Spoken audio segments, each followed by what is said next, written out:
Is this thing on? Welcome back to Big Mouth, and fancy seeing you here in June. A very welcome, my friends, and especially my enemies. Come in, sit down, no touching. I don't do the touching. And welcome to Big Mouth. You can continue the conversation with me over on Twitter at Movies TV Mad. It should really be at Movies TV Football Mad, but we're not going to go into that.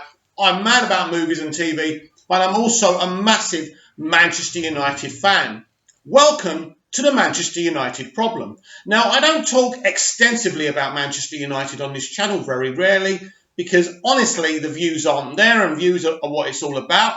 And also, I talk about what I'm passionate about, DC, movies. Check out the videos, right? But now and again, I will do Manchester United videos. And we need to talk about the Manchester United problem.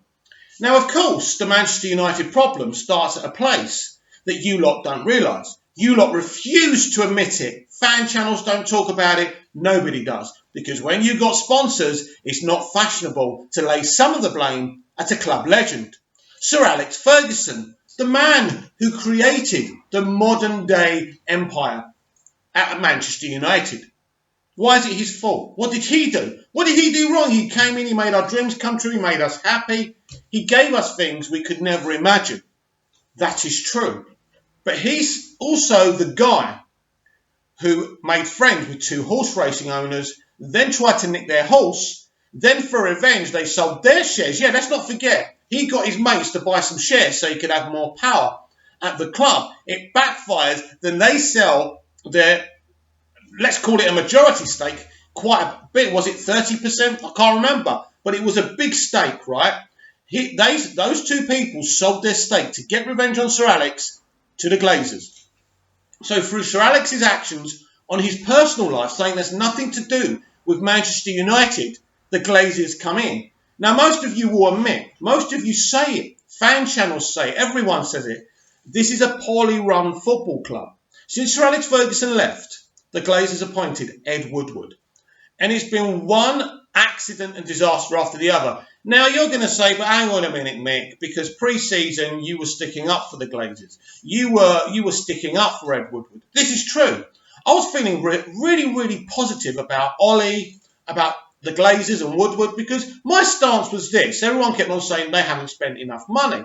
But if you look at the money they've spent since they've come into the club, it's a considerable amount. It isn't the amount of money that they've spent, but how they spent it. Right, David Moyes was Sir Alex Ferguson's decision. Everyone said in the years before Sir Alex left, he's the one who's got to choose the next manager. So we all allowed him to do it. We all respected it. He chose David Moyes. Now, in the press at that time, we were being told it was Moyes or Jose. And at that time, I felt Jose was the better fit for the club. He was still a great manager there. We all believed in him. We knew he was a results machine rather than a man who's going to come to the club and play great football. But we thought maybe for 2 or 3 years he could hold us steady until we get the next Sir Alex Ferguson in. But that didn't happen. David Moyes came in. My attitude towards Moyes was, even though I was disappointed Jose didn't come then, I was kind of thinking, this is David Moyes. His nickname is Little Fergie, or at the time it was. He made miracles happen at Everton. When they were near bankruptcy, he was keeping them up. If it wasn't for him, there would be no Everton Football Club right now. And I admired his kind of stubbornness and stickness, and I just felt we had a really good young manager. They gave him, what, did they give him a 5-10-year contract?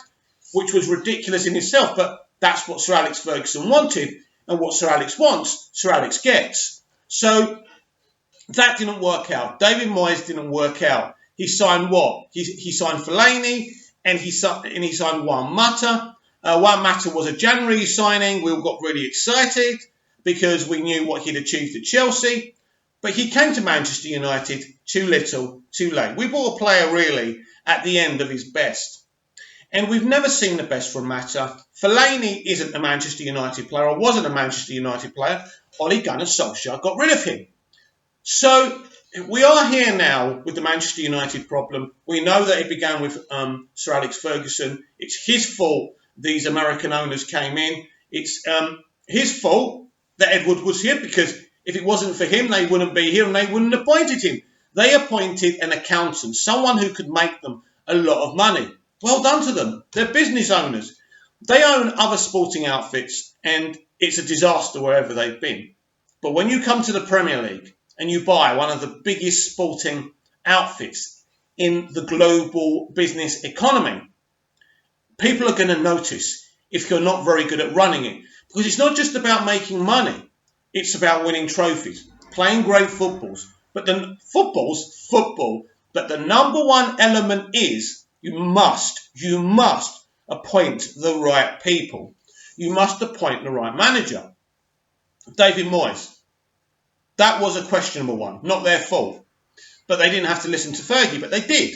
Because you would listen to him. He's a legend, right? He's an icon. He brought our club to where it is today. So then you've got Louis van Gaal. Louis van Gaal is the pioneer to the Ajax system, right? So no one really questioned it at the time. But a lot of footballers were coming out when he was appointed. Saying, this guy's trouble. He falls out with players. He's very difficult. So not looking into him is really the problem. If they looked into the guy, if they investigated him a bit more, because normal business is business companies, they investigate they research the people they're employing. So if they did, they would have known this guy's a problem. Now, Louis van Gaal started off really well. He brought in Di Maria. He was bringing in the Galacticos, and it looked really good at the time. But it slowly went wrong. So we got a manager coming in, playing good football at first, but then resulting to the usual kind of keep ball negativity, and then we get Mourinho, who plays exactly the same way. The boring counter-attack. That you see, because counter-attack doesn't have to be boring. If you're a good counter-attack team, you can have more possession, you can counter-attack, and you can do well. That's what Sir Alex used to do. That's what Wenger used to do. But this is not what Mourinho did. Mourinho came to our club at the end of his greatness. He wasn't the manager he was anymore. He almost relegated Chelsea, for crying out loud. Things weren't right with him.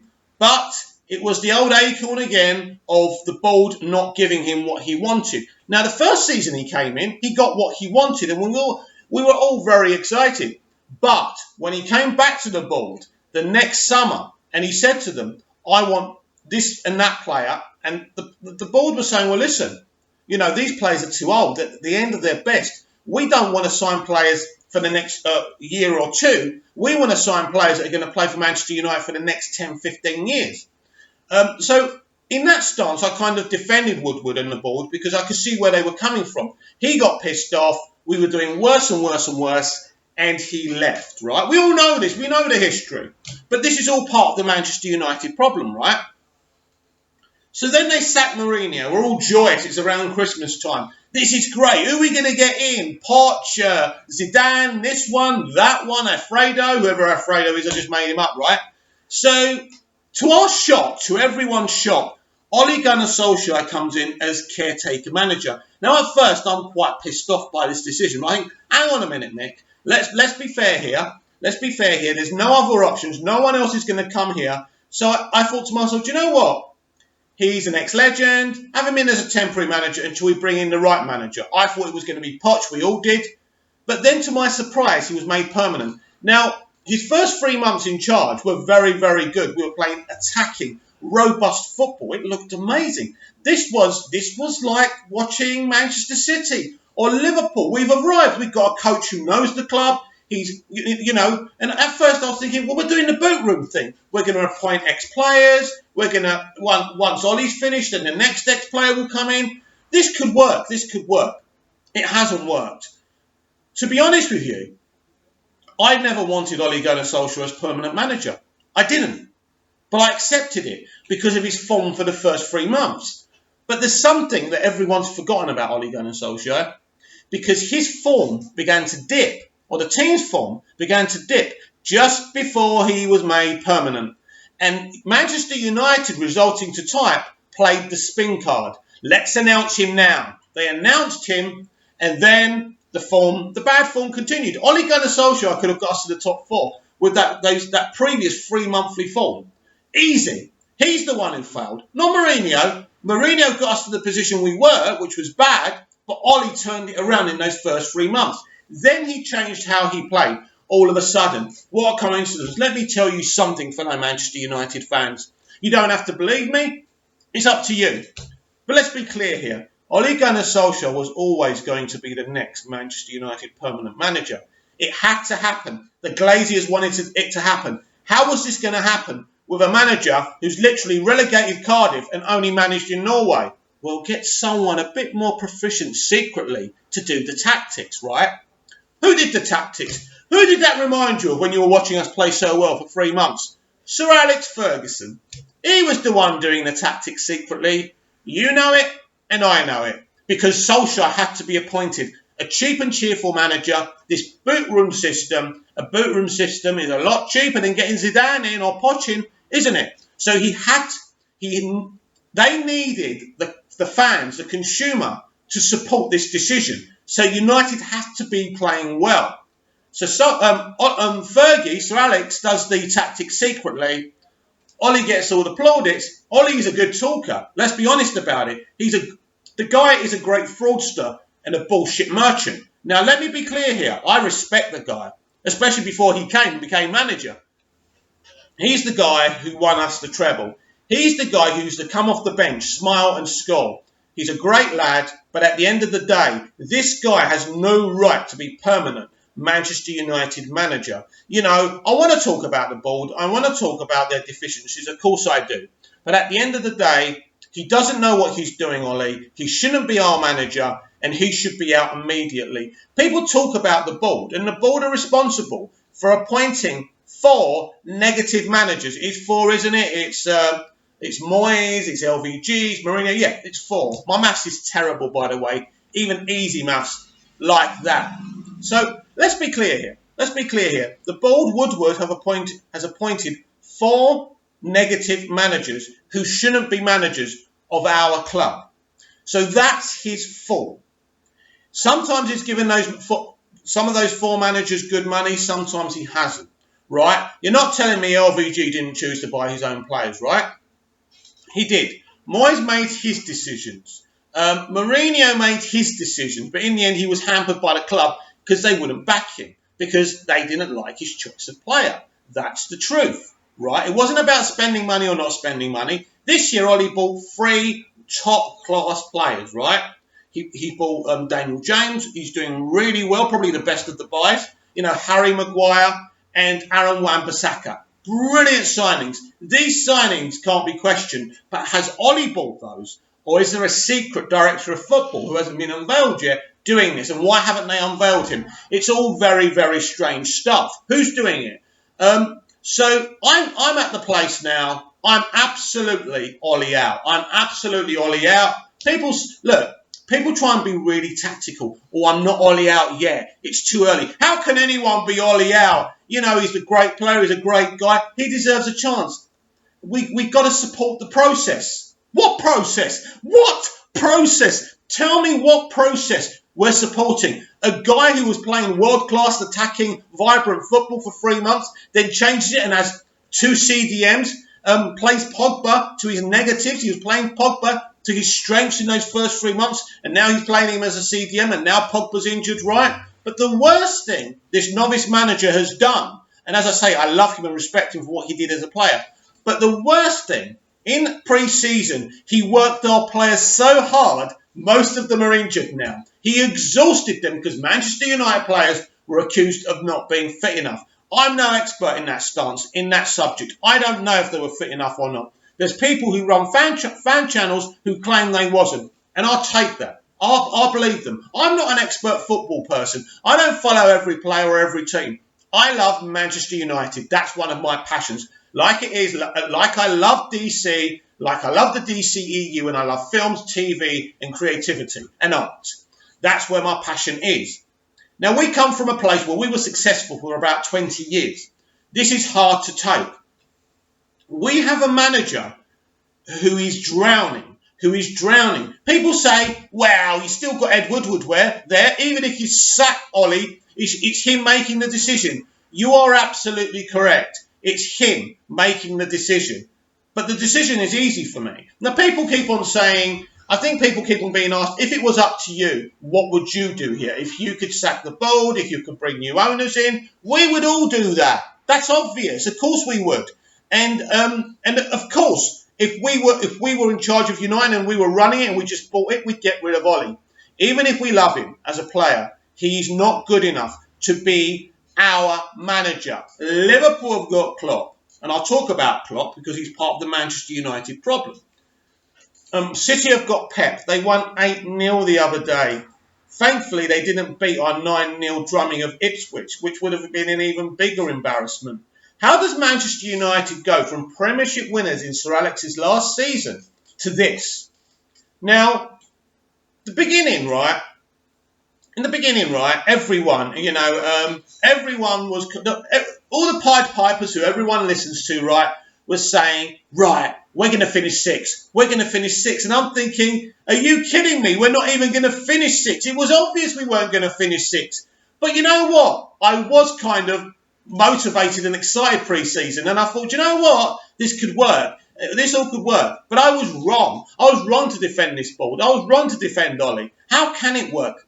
My initial suspicions were that we were going to have a very, very bad season. Not just a bad season where we just finished sixth, which is a terrible season for United anyway, right?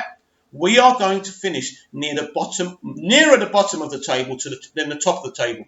We could actually get relegated. I believe that. And I've said this before, and nobody believes me. Too big to go down, aren't we? Yes, we're Manchester United.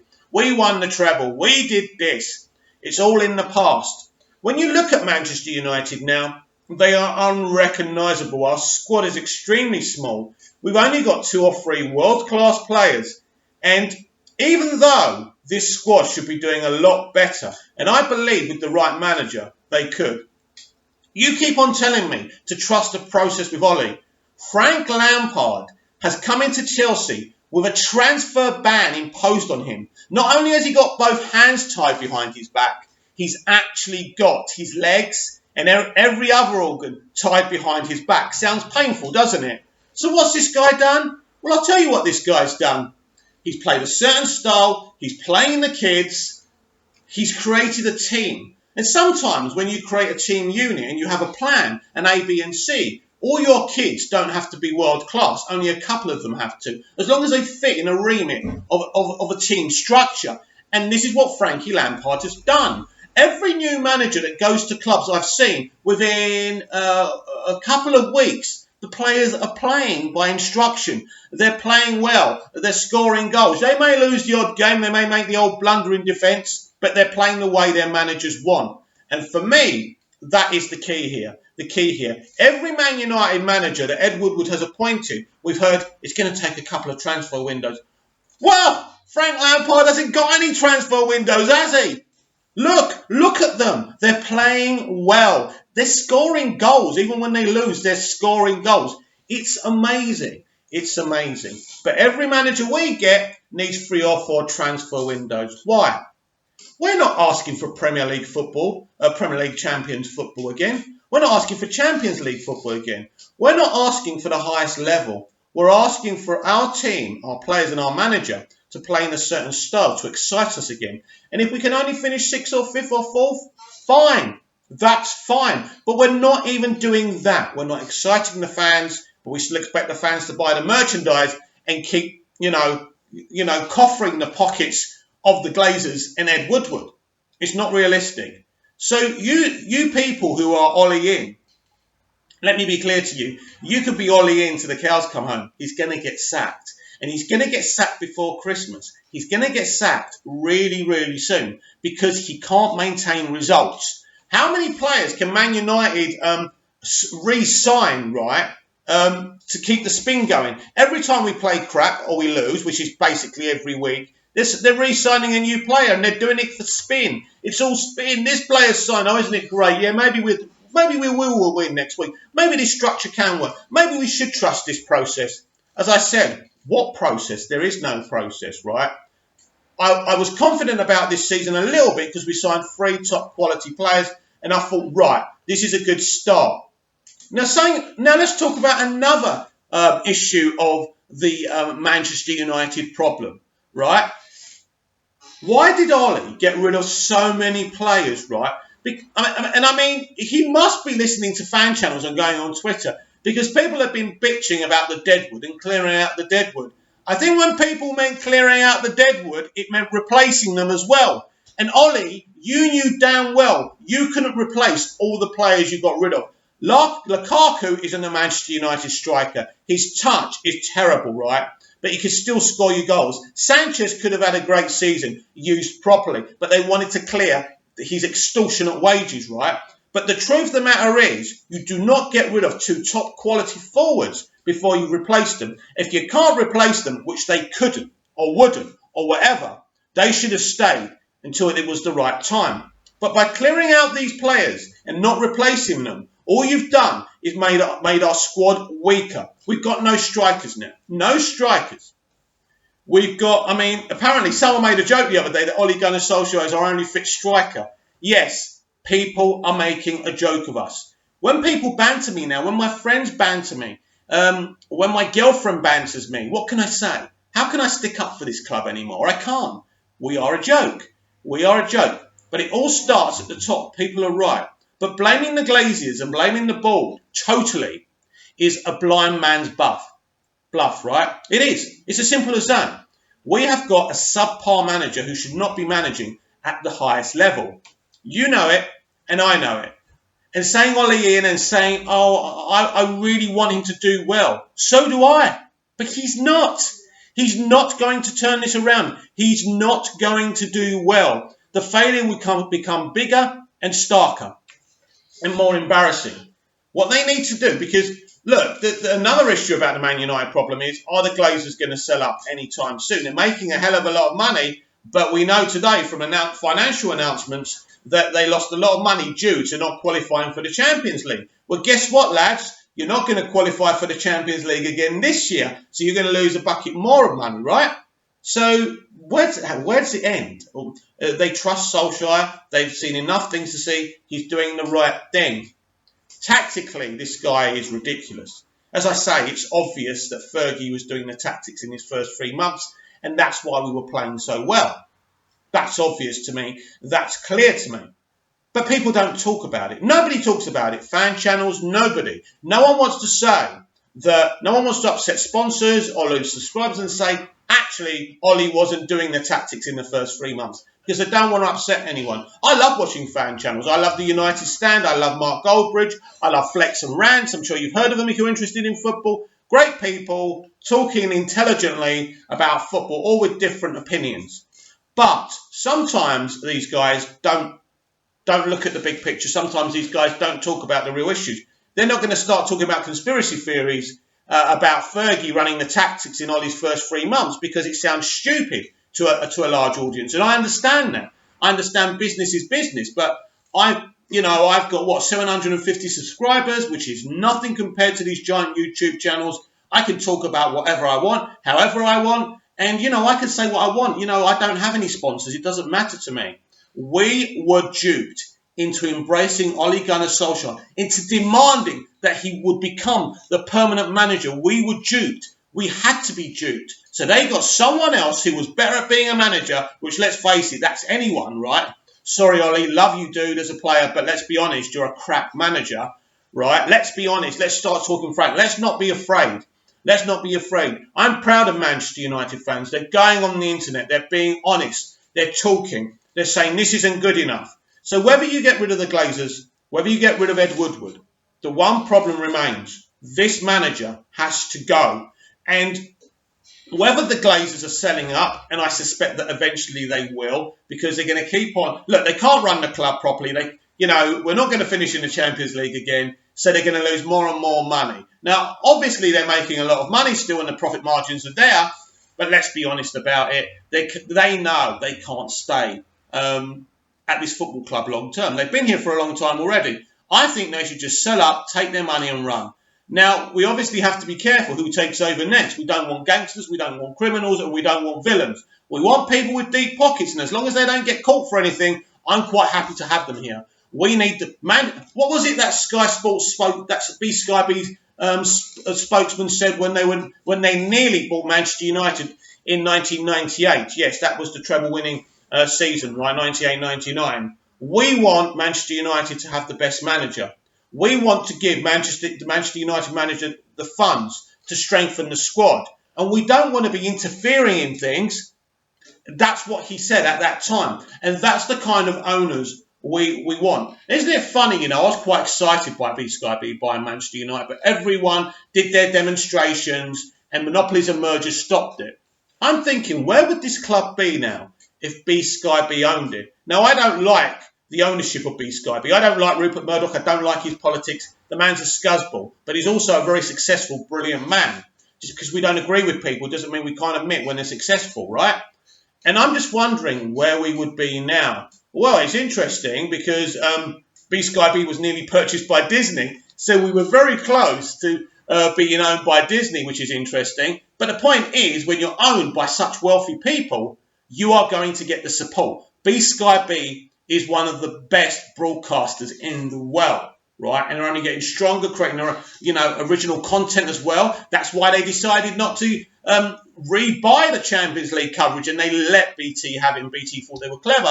With that money they saved, they created originals, and now BSkyB are going to a new direction. So I'm just wondering, if we were owned by BSkyB now, would the Manchester United problem exist, or would it be worse? We'll never know. But could it be any worse than the Glazers? Can it?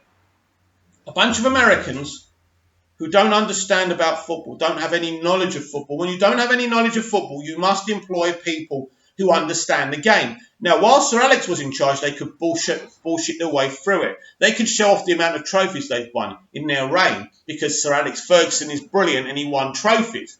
But once he left and they brought in the new chief executive, that's when the problems really began. This chief executive, Ed Woodward, is a brilliant business mind. He'll keep on bringing you money, and they're loving him for it. Yeah, money. Do you remember Ebenezer Scrooge McDuck? Money. Yeah, and that's the thing. That's the point I'm making. So he's good at making money, but he doesn't know how to make footballing decisions. Why? Why, after all these years since Sir Alex left, haven't we got a director of football? How hard is it? Why can other clubs do it? Why can't we? Because we're run by people, by money men. They made a statement the other week to fans. I don't know what they were saying, we do care about winning trophies. You only care about winning trophies when the crowds get ractionous and want to feed on you. You don't care about winning trophies. You just care about making money. So you are a problem. But the manager you appointed is a bigger problem. Now, the other day we heard Patrice Evra make an outrageous statement on Twitter. Come on, Manchester United board, let us help. Now, by us, I'm assuming he's talking about ex-professionals. And at first I reacted quite positively. I said, well, look, he's a funny guy. People love him. Maybe he's what we need. But he's only learning to be a manager now. Could it be any worse than what we've got? And also you have to ask the question, why Ole Gunnar Solskjaer? Why? All those ex-professionals from Manchester United's past, why him? Is it because he's cheap? Is it because he's a yes man? Is it because he's good at speaking and he knows how to bullshit and inspire the fans? Nicky Butt was already at the club. Why not him? Did he turn it down? Maybe so. Nicky Butt. I would prefer Nicky Butt. He's got a lot more experience in coaching than Ole Gunnar Solskjaer has. I would have trusted him a lot more than Ole. As I told you before, when I heard he was caretaker manager, I was a bit shocked and not happy. But then I realised, let him do the job. We ain't got no choice. And then let us get a permanent manager. The best thing would have been for Manchester United to leave Ole to the end of the season and bring in the real deal in. Now, whether you've got the Glazers or whether you haven't got the Glazers, we need a real and proper manager. I am absolutely Ole out, as I've said before. We need a good, strong manager who can come in, who knows how to play good football, who can create immediate results. Don't tell me you have to be patient. Don't tell me trust the process. There's no process to trust in football. It's quite easy. All these new managers come in, they turn it around straight away. Brendan Rodgers, within 5 minutes, turns Leicester around. I've already mentioned Frankie Lampard. 5 minutes after being there, they're playing his style. Why can't we have a manager like that? Why do we have to wait? Why do we have to be patient? If I have to wait 5 years for a Premier League title, I'll take it. If I have to wait 5 years to get in the Champions League again, I'll take it. If I have to wait 5 years until we win a Champions League or another trophy again, I will take it. But at least bring someone in who can get players to pass the ball forward. That's not difficult. It's difficult for me. It's difficult for you because we're not footballing people, right? I look at the Manchester United ladies team. Brilliant football, brilliant mentality, right? They play better than the men's team, right? They play better than the men's team. That's not disrespect. That's not a shock. Women's football is at a high level. It's brilliant. And I've been supporting it before it was fashionable to support women's football. I support all football, right? But I'm not an expert on football. I'm here today talking to you via my YouTube channel because I'm a desperate Manchester United supporter like you are. I'm in Cyprus supporting them. Some of you go to the ground and I respect you for that, right? You're great. But it doesn't make your heartbreak any bigger or more important than mine or anyone else around the world who loves the club. We love the club. My final point's going to be is this. I'm just going to reiterate what I've already said. Ole Gunnar Solskjaer isn't good enough to be our manager. It's as simple as that. You can keep on screaming you can keep on screaming. It's only been 6 games. You know what? Rance Bands made a great point in his podcast or video this week with Flex when he said it's actually been 38 games if you add the other game from the previous season, and he's right. His form, as Rance said, is relegation form. Most managers would have the sack by now, but we're supposed to trust the process. There's no process to trust, boys and girls. There's none. This guy is drowning. This guy was never good enough to be manager of our club, and he must be removed. We need a good manager who understands football and who can get a bunch of ordinary players with a couple of world-class ones playing. It's not difficult. Pogba wouldn't be injured right now. All those players who are injured right now are injured because Ole Gunnar Solskjaer overworked them in pre-season. Again, nobody's saying these things. Why? Because it doesn't suit people. It doesn't suit people, to be totally honest, right? Well, it doesn't need to suit. I don't have an agenda. I don't hate Ole Gunnar Solskjaer.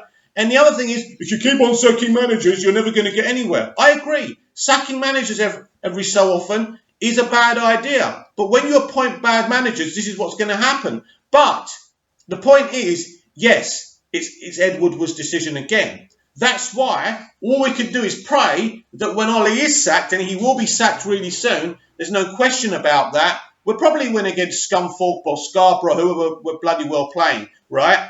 But he's going to keep on losing Premier League games. We're going to keep on playing crap. We lost 1-0 a couple of weeks ago. No, sorry, we won 1-0 a couple of weeks ago, right?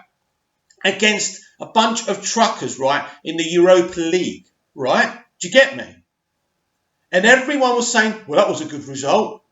What? Because Mason Greenwood scored a worldie because he played really well, and everyone forgot that we struggled to score or open up. I don't know if they were part-time, but let's be honest. You know, a real United team should be sticking them for 4, 5 or 6, or at least opening them up and creating chances. Then you accept the 1-0. It was disgusting, right? How long are we going to support this? The Glazers and the Glazers and Woodward will take care of themselves, right? They will eventually go. They will. But we need the right manager now. And there's a great opportunity. Forget the rumours that Poch is going to Real Madrid. They're not facts, they're rumours. Take them with a pinch of salt. He's not doing well at Spurs this year. We need a manager who can turn us around and turn us around quickly. Poch will be an option, and we've got to look at other options. We've got to look at someone who can come in and do a job, right? And do a job quickly. All I want is for us to play forward football, nice passing style with a bit of pace. If that means we don't win trophies or we don't get in the top 4 and we're only going to be in the top 7 or something, I'll take that. But with the way we're headed now, the only trophy we're going to win is the Championship trophy next season.